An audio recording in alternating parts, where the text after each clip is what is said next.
The colonists were always disputing something. Land, wealth, religion, government. In 1663, indentured servants in Gloucester County planned to rise up. They included convict laborers, enslaved Africans, and Native Americans. Fail. 4 were executed.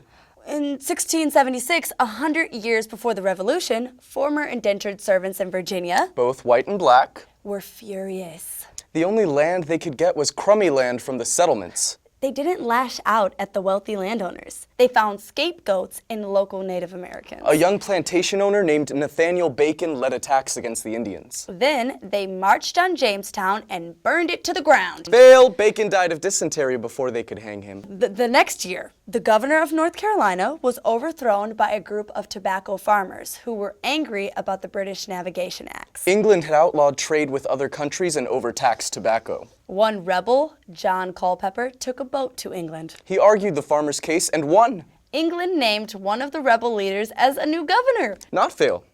In 1689, an armed mob took over the legislative building in New York. They named Jacob Leisler to run the new government. He wanted to represent common people instead of the wealthy. Fail. Leisler was convicted of treason and hanged.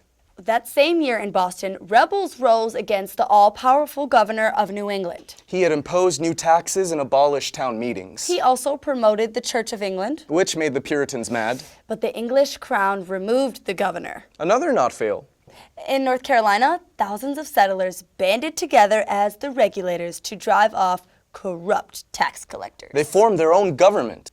Their spokesperson was Herman Husband, a radical pacifist. Fail. Royal troops smashed the uprising. Several rebels were hanged. But Husband survived to be involved in the Whiskey Rebellion. After the French and Indian War, there was Pontiac's War. Several native nations rose up against colonists. Settlers calling themselves the Paxton Boys responded by massacring a village of friendly Christianized Indians. Colonial officials were outraged. But the Paxton Boys were never punished. Native Americans rose up dozens of times. There were at least half a dozen full-scale slave rebellions. In 1774, thousands of militiamen shut down British colonial courts in Massachusetts. By the time of the Revolution, the peoples of North America had plenty of practice.